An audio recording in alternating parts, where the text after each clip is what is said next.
They laughed when they saw me walking past their table, black vest, silver tray, polished shoes. "That's just the help," I heard my sister whisper to her new in-laws, smug behind a champagne glass. He never amounted to much. She had no idea she was dancing under a chandelier I paid for. "My name is Samir. I'm 38, and for most of my life I've been the invisible one in my family, the one who showed up, stayed quiet, and made things work behind the scenes. They never asked what I did with my life. They never cared enough to find out. But that night, that wedding night, I stopped playing their game. I didn't need applause, just silence, the kind that comes when the truth stands taller than the noise.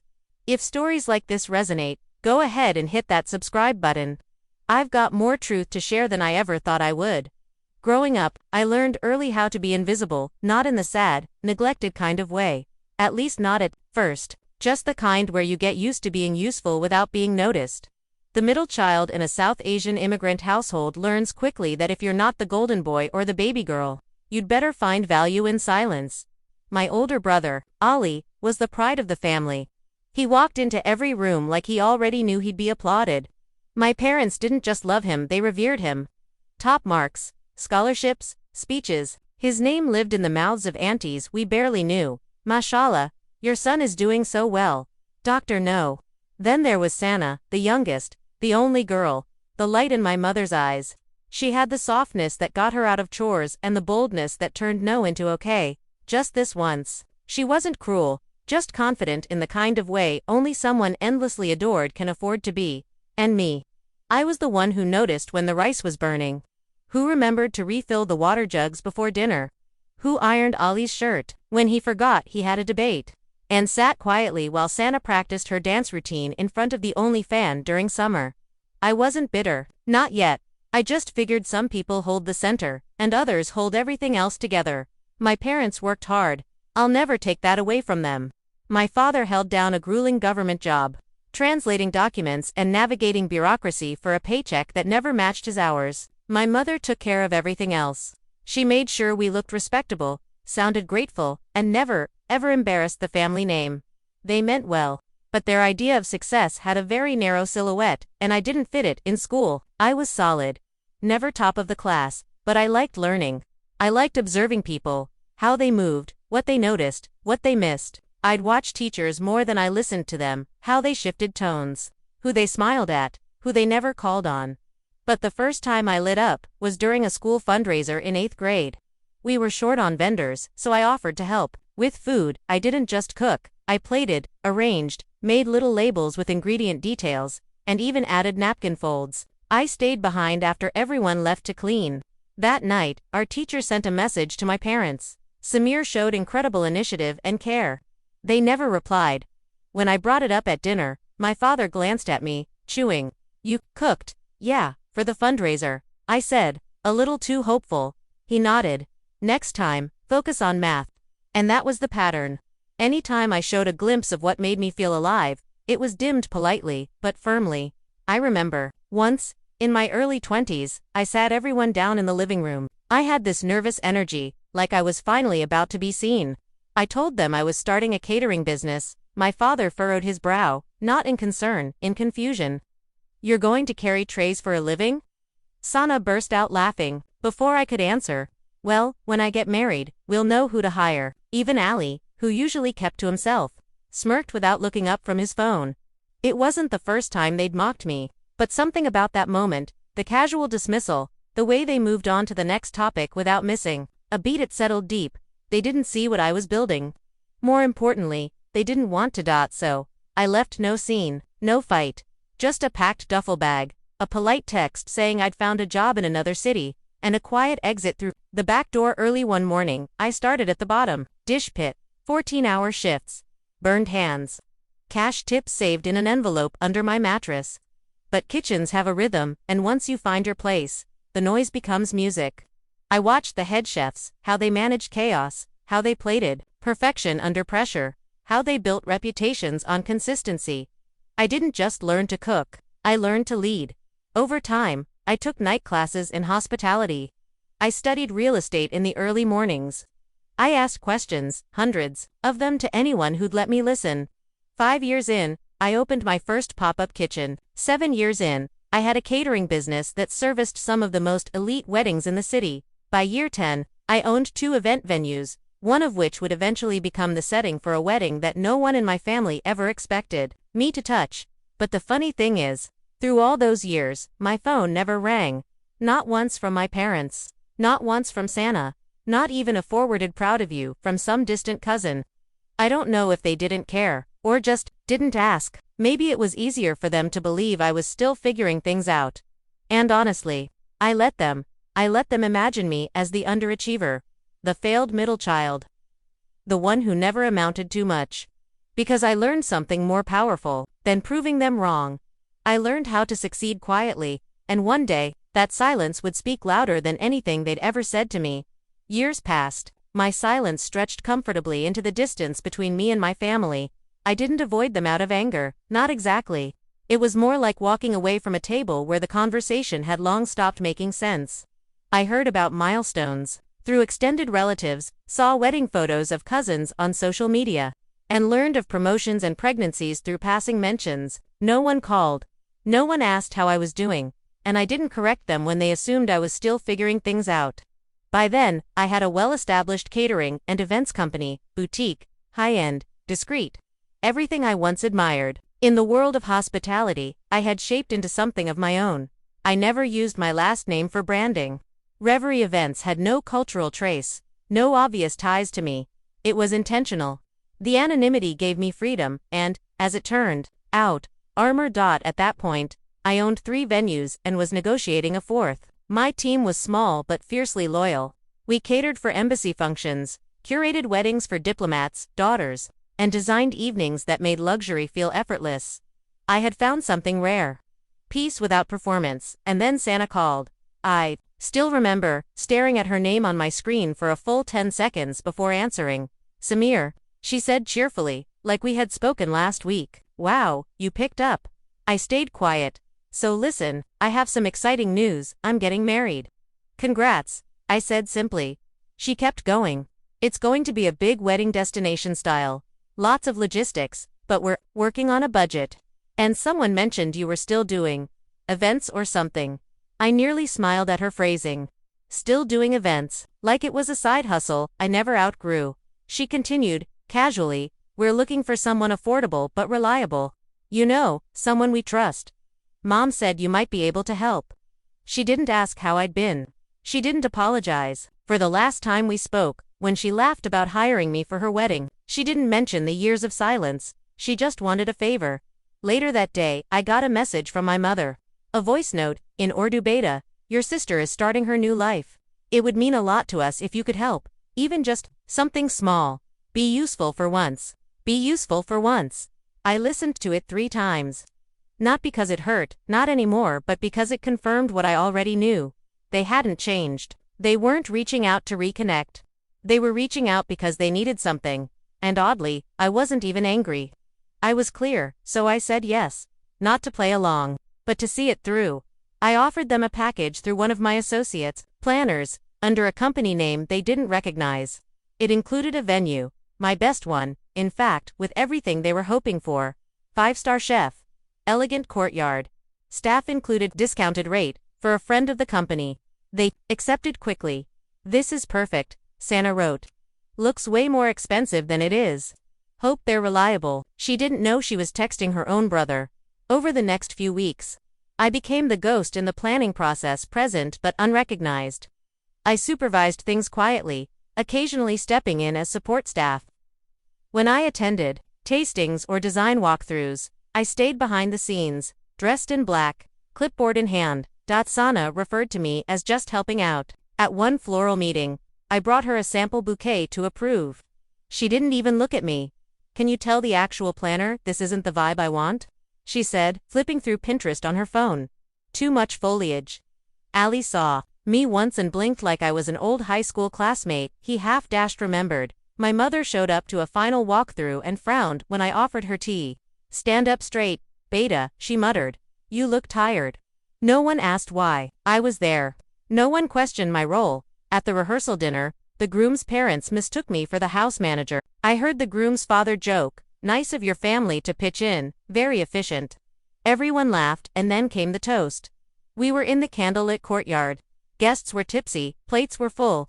Santa stood up in her floor-length gown, a glass of champagne in hand, glowing from the attention.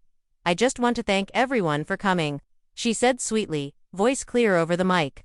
Planning this wedding has been ... intense, and I want to give a special thanks to someone who's helped a lot behind the scenes. Someone who's been very She looked directly at me. Samir, she said with a smirk. Told you I'd hire you one day.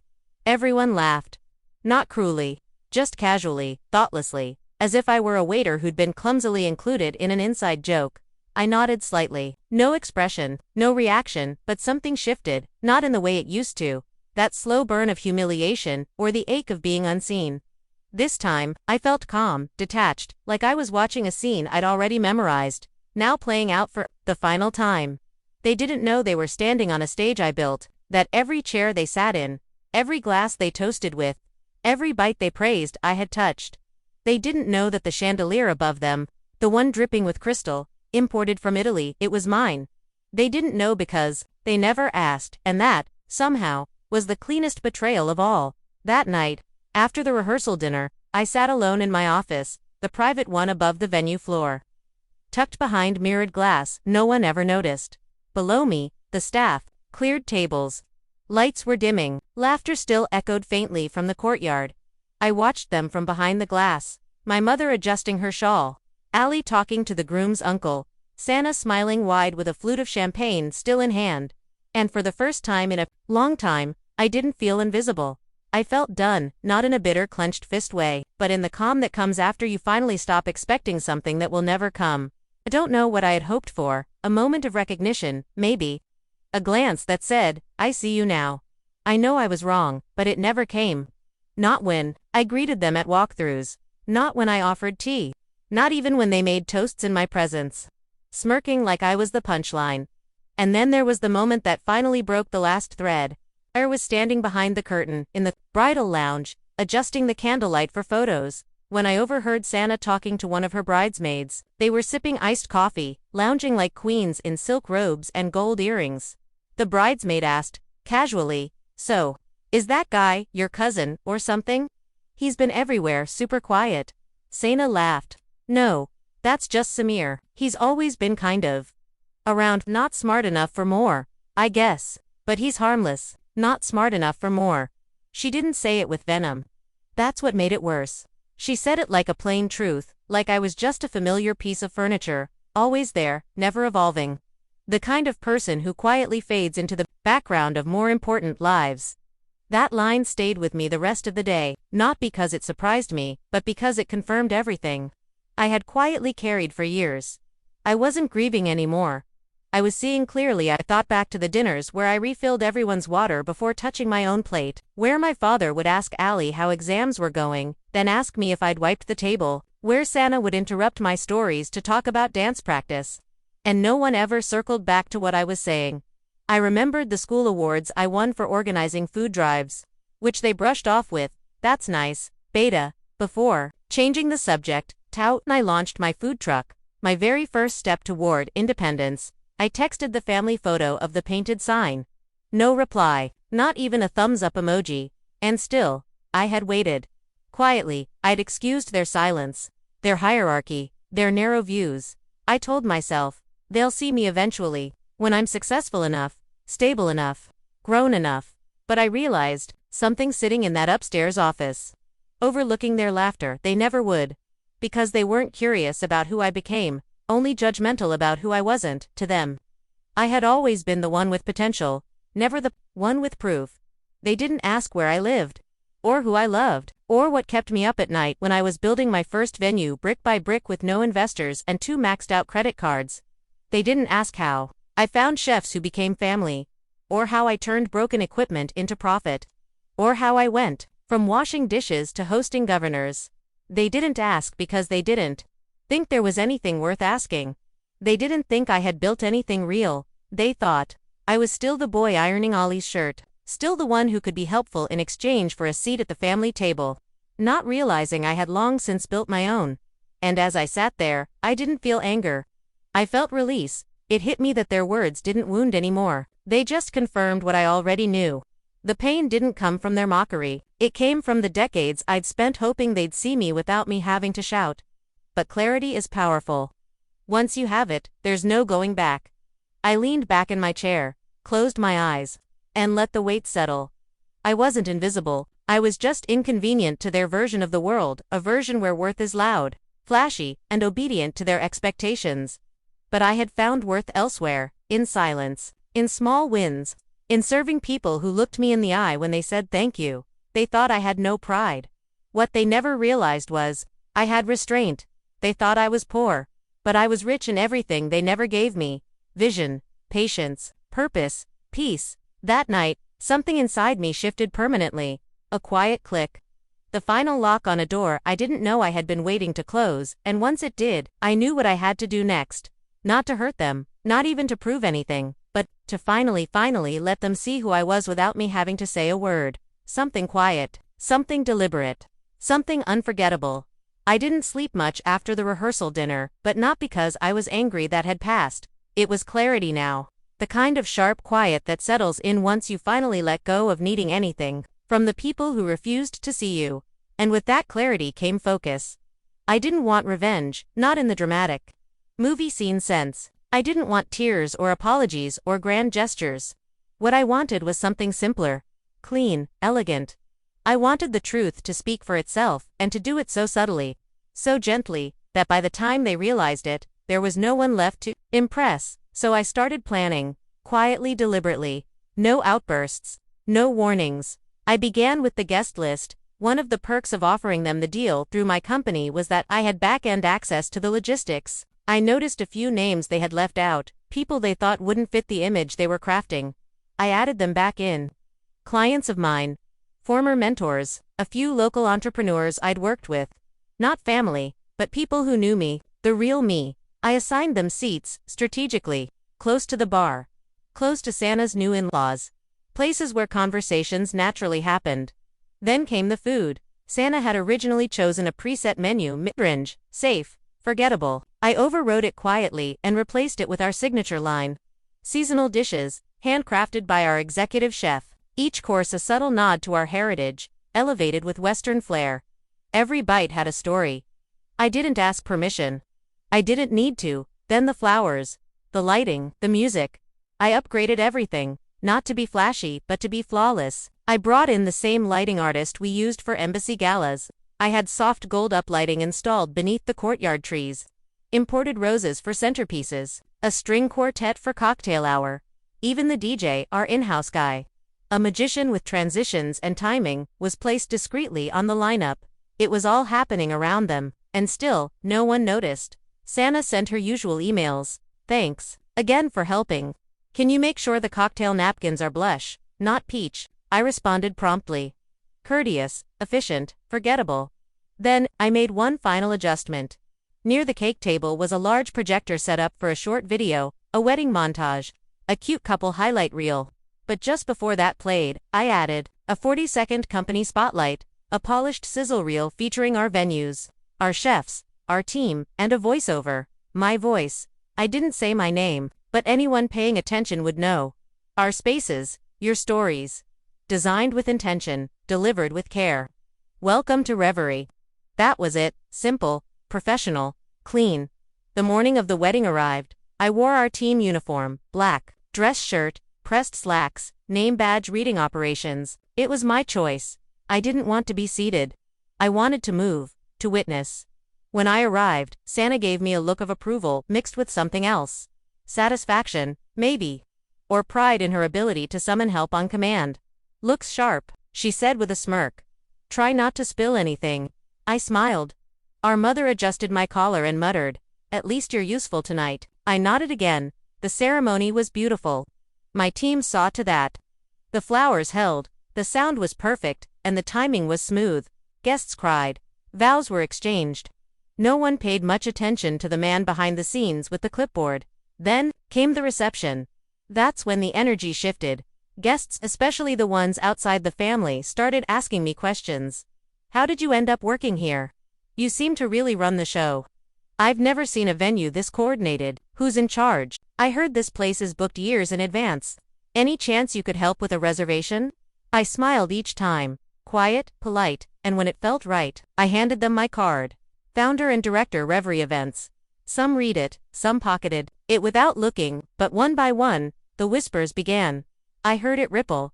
That guy. He owns the place. Wait, that guy. You mean the waiter?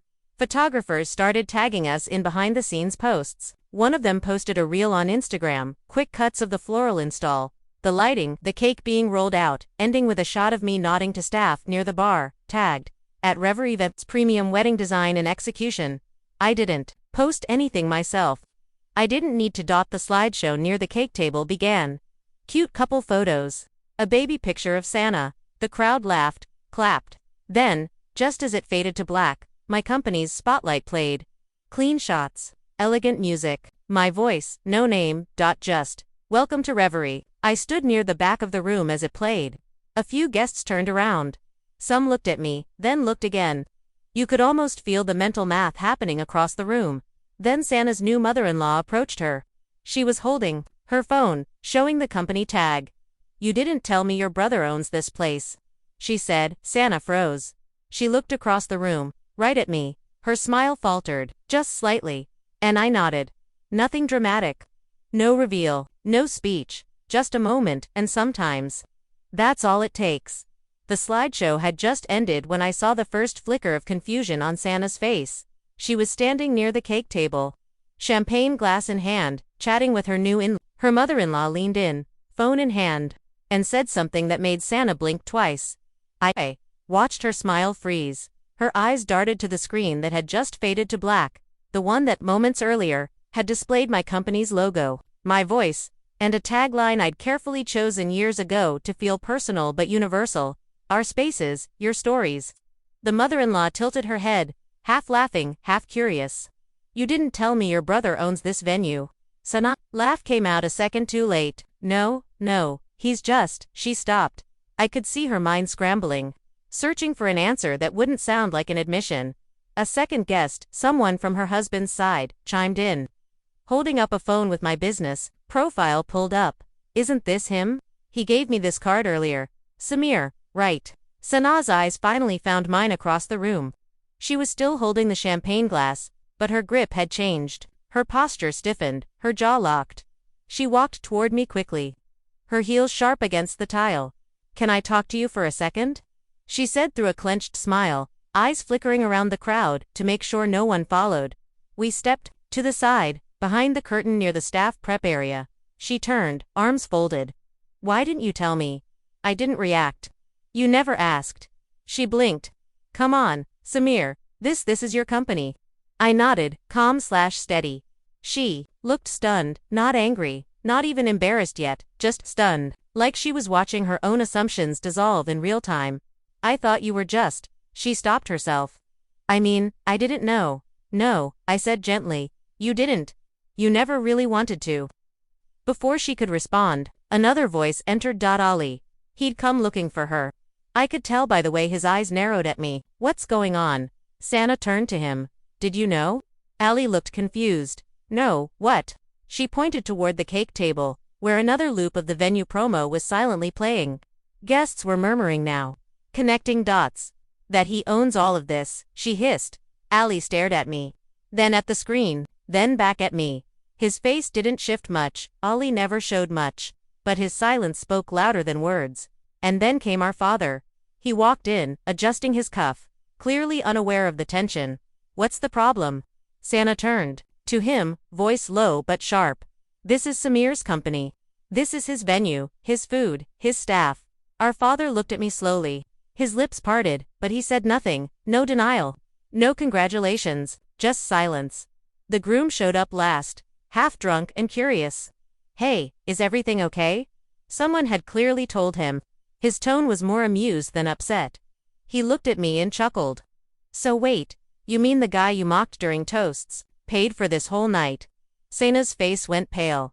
No one answered him. No one needed to. I didn't move. I didn't smirk. I didn't explain. The weight of it was enough. The reality sinking in like slow rain. They had spent the whole week strutting through a palace they believed belonged to someone else, giving orders, offering fake gratitude, making jokes at my expense. And now they were standing in a building I designed, under chandeliers I imported. Beside staff I trained, on a night I orchestrated. For once, they were the ones speechless. A staff member walked by, offering a silver tray with 2 flutes of champagne. I took one. Ollie stepped back. Sena's gaze dropped to the floor. Our father gave a quiet, almost imperceptible nod, not of respect, but of recognition. It was the first acknowledgement I'd received from him in years. It was also the last I needed. I walked out from behind the curtain and stepped into the music. Guests were dancing. The courtyard was glowing. Laughter filled the space. This time, not at my expense. I stood by the edge of the dance floor for a moment, watched Sana sway beneath the crystal chandelier she once said I'd serve under. Then, I raised my glass, not toward her, not toward the family, just toward the moment, quiet, full, final, and when I took a sip. It wasn't about proving anything, it was about peace, not the kind someone hands you when they say sorry, the kind you earn when you stop needing them to. I left the reception a little earlier than most would expect, before the last dance, before the sparklers, before the part where people start hugging and promising to stay in touch even though they won't. My staff knew what to do. The cleanup would be seamless. The night would end just as it began, graceful, composed, flawless. I slipped out the side exit, removed the name badge from my shirt, and sat in my car across the street. The engine stayed off. The windows cracked just slightly. I didn't need to go anywhere just yet. From there, I could see the courtyard clearly. Lights twinkled under the trees I had planted. My chandeliers shimmered over the heads of people who never once looked up to ask who had hung them. Santa was dancing. My mother was laughing with a guest. My father sat in the corner with a glass of water. Staring at nothing, I watched them move like nothing had changed, and maybe, for them, nothing had. But for me, everything had. And I wasn't angry. I wasn't waiting for someone to run outside and say sorry, or to beg me to come back in and explain myself. I didn't need their praise. I had peace. That night wasn't a performance. It wasn't revenge, not really. It was the quiet truth, stepping into the light and letting them decide what to do with it. They saw a butler. That's fine. I'd rather be underestimated than indebted.